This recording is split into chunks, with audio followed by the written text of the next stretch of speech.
আমরা কথা বলবো মুখের ঘা নিয়ে। আমাদের মধ্যে অনেকে রয়েছেন যাদের ঠোঁটের এই জায়গাটায় ঘা হয়, জিহ্বার এখানে ঘা হয়, অথবা মুখের ভিতরে এই দুই জায়গায় ঘা হয়। তো এই যে ঘাগুলো হচ্ছে, এগুলো কেন হচ্ছে, এর কারণ, প্রতিকার এবং চিকিৎসা কি করা যেতে পারে, এই বিষয়ে আজকের আলোচনা। তো আসুন আমরা শুরু করে দিই। প্রথমে হচ্ছে যে আমাদের মুখের ঘায়ের কারণের মধ্যে কমন যেটা, সেটা হচ্ছে যে ভিটামিনসের অভাব। আমাদের যদি মুখের ঘাগুলো এই কোণাতে হয়, তাহলে এটা ভিটামিন B1 এবং 12 এর অভাবে হয়ে থাকে, যেটাকে আমরা বলি অ্যাঙ্গুলার স্টোমাটাইটিস। বিশেষ করে যারা আগে ঢেকি ভাঙা চালগুলো খেত, তখন কিন্তু মানুষের এই রোগটা অনেকটাই কম হতো। কিন্তু এখন মানুষ আতপ চাল এবং সিনথেটিক চাল খাওয়ার কারণে এই রোগটা অনেক বেশি আকারে দেখা যায়, যেটা শুধুমাত্র বাজারে পাওয়া যায় রিবোসোন নামে একটি ট্যাবলেট। ওটা ব্যবহার করলে দিনে 3 বেলা করে খাবেন। যারা বয়স্ক তাদের এটা 7 থেকে 10 দিনে সেরে যাবে। আর চেষ্টা করবেন চালটা বদলানোর জন্য, যাতে করে আপনার ভিটামিন বি এর অভাব না হয়। দ্বিতীয়ত যে কারণটি কমন, সেটাকে বলা হয় অ্যাপথাস আলসার। অ্যাপথাস আলসারগুলো সাধারণত কোনো ধরনের ক্ষত এখানে কমনলি হয়ে থাকে, এই জায়গায়। আমি ছবি দেখানোর চেষ্টা করেছি এখানে। তো অ্যাপথাস আলসারটা যেটা হয়, সেটা হচ্ছে যে আপনার এখানে মনে করেন আপনি গরম কিছু খেয়েছেন, বা হাড়ের কোনো খোঁচা লেগেছে, অথবা আপনার বডিতে কোনো মিনারেলস এর অভাব হয়েছে, তখন গিয়ে অ্যাপথাস আলসারটা দেখা দেয়। অ্যাপথাস আলসারটাও খুব সহজে নিরাময় করা যায়। এটার জন্য একটা ক্রিম পাওয়া যায় বাজারে, অ্যাপসোল অথবা সোরেক্স নামে। এটা আপনারা দিনে 4 বেলা করে লাগালে এটা আস্তে আস্তে সেরে যাবে।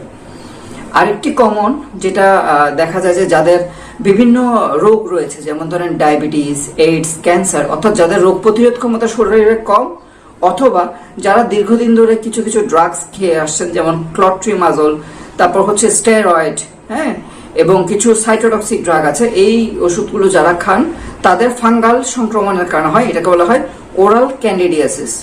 ওরাল ক্যান্ডিডিয়াসিস গুলোর জন্য আপনার অ্যান্টিফাঙ্গাল অয়েন্টমেন্টগুলো লাগে। এর মধ্যে খুবই পরিচিত আমাদের রয়েছে মাইকোরাল জেল, এবং আপনার জেলোরা জেল নামে পাওয়া যায়। বাচ্চাদের এটা কমনলি হয়ে থাকে। এটা দিনে 3 থেকে 4 বার জিহ্বায় 7 থেকে 10 দিন লাগালে ভালো হয়ে যায়। কখনো কখনো শরীরে রক্তশূন্যতা দেখা দিলে তার থেকে শরীরের মধ্যে মুখে ক্ষত বা ঘায়ের সৃষ্টি হতে পারে। যারা মুখের হাইজিন মেনটেন করেন না, অর্থাৎ যারা পান, তারপর ধূমপান, এরপর হচ্ছে মদ্যপান করে অতিরিক্ত, অথবা গুটকা খায়, হ্যাঁ, জর্দা খায়, তাদের মুখে, যাদের হাইজিন মেনটেন করে না, তাদের এই ঘাটা বেশি হয়ে থাকে।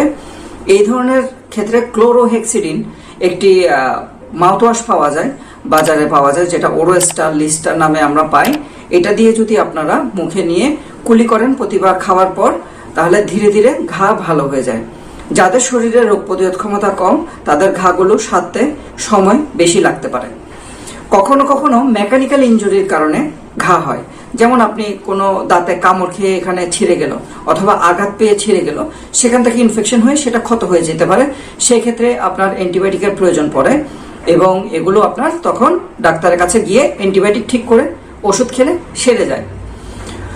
কিছু কিছু ঘা যেগুলো থেকে অতিরিক্ত রক্তপাত হয়, অথবা বর্ণের পরিবর্তন হয়, অথবা কালচে হয়ে যায়, এই ধরনের ঘাগুলো কখনো কখনো ক্যান্সারে পরিবর্তিত হতে পারে। এই ধরনের কোনো লক্ষণ দেখা গেলে, বা ঘা যদি দীর্ঘদিন ধরে ভালো না হয়, বারবার চিকিৎসা নিতে হচ্ছে, খুব ঘন ঘন হচ্ছে, এই ধরনের লক্ষণ দেখা গেলে অবশ্যই দ্রুত ডাক্তারের সাথে দেখা করবেন। যদি ভিডিওটি ভালো লেগে থাকে, তাহলে অন্যদেরকে জানিয়ে দিন, যাতে সকলে আপনার মতো জিনিসগুলো সম্পর্কে জানতে